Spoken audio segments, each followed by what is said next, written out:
민주당이 어떻게 네. 정치를 혁신해갈 것인가. 네. 그러니까 뭐 한마디로 얘기하듯이 국힘에서 김기현 대표 그만두고 장제원 그만두는데 민주당 어떻게 할 거냐. 네. 그 너희들의 카드는 뭐냐. 네. 그 카드가 지금 부족한 게 현재 약점이죠. 그런 카드도 같이 가야지.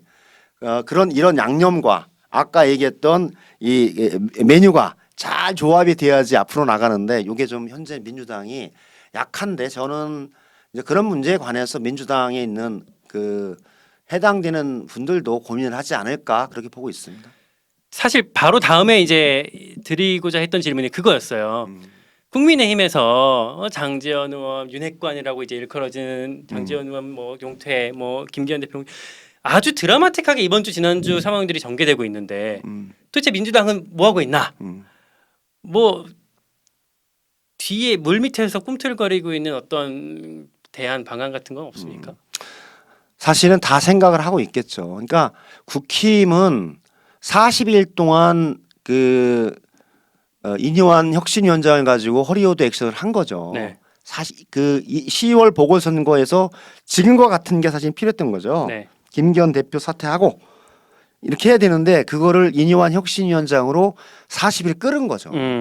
헐리우드 액션을 끌은 거죠. 네. 그러다 보니까 책임져야 될 사람이 책임진 형태가 된 거죠. 근데 핵심적인 책임자인 용산에서 자격 조건이 안 되는 김태우를 사면복권해서 구청장 후보로 내세웠던 네. 첫 번째 책임자는 아무런 책임지지 않고 두 번째에게 사실 책임을 전가한 거죠. 그래서 지금은 이제 그런 강서 보궐선거에 대한 결과, 패배 결과에 대한 책임을 지체된 형태로 지고 있는 상황이 된 거예요. 그래서 이뇨한 혁신이가 그거를 무마하고 넘어가려고 분식 정치를 한번 해보려고 했는데 그게 안 된 거죠. 말씀하신 양념 혹시 민주당에는 추가 불출마자가 있을까? 저는 있을 거라고 봅니다. 아 그래요? 왜냐하면 이 시국을 바라보면서 크게 총선을 바라보면서 다음 총선은 이제 윤석열 정부 2년 차이기 때문에 윤석열 정부에 대한 심판 아닙니까? 중간 평가니까 보통 대통령 선거 후 2년 정도 되면 중간 평가를 하죠. 윤석열 정부가 잘했는지 못했는지 더 밀어줘야 되는지 아니면 더 밀어줬다 나라 망할 것 같으니까 그래도 야당에 견제를 시켜서 더 안 망하게끔 최대한 안전핀을 해야 된다 이렇게 판단하는 둘 중에 하나 아닙니까? 그 판단에서 더 망하지 않게끔 윤석열 정부를 심판하기 위해서 야당을 밀어줘야 된다는 판단의 근거를 주는 게 이제 그런 혁신 의혹들도 들어가야 된다라고 봐서 거기에 해당하시는 분들도 좀 고민하지 않을까 그렇게 보고 있어요. 사실은 없지는 않았어요. 최근에 이탄희 홍성국 의원도 그렇고 그 전에도 뭐 오영환, 박병석, 강민정 의원 그 전에 뭐 저기 우상호 의원 포함해서 그 숫자는 훨씬 더 많거든요. 불출마를 지금 7명이 했기 때문에 네. 산술적으로 7대 2입니다.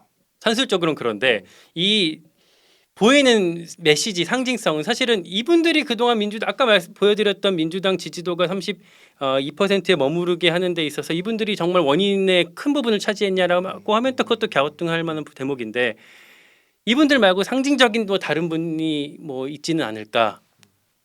상징적인 분들이 고민하겠죠. 상징적인 분들이 고민하실 거다. 고민을 압박하는 발언으로 저는 해석할 것 같은데. 네, 뭐 장제원 의원 얼굴 이렇게 나오는데 뭐 왜냐면 사실 친윤 혹은 뭐 윤핵관 이렇게 사실 불려졌기 때문에 더 주목이 됐던 건데 이 외에 뭐 친명 혹은 뭐 이재명 대표와 가까운 뭐 사람들 중에서도 이런 것들을 고민하는 흐름이 있습니까?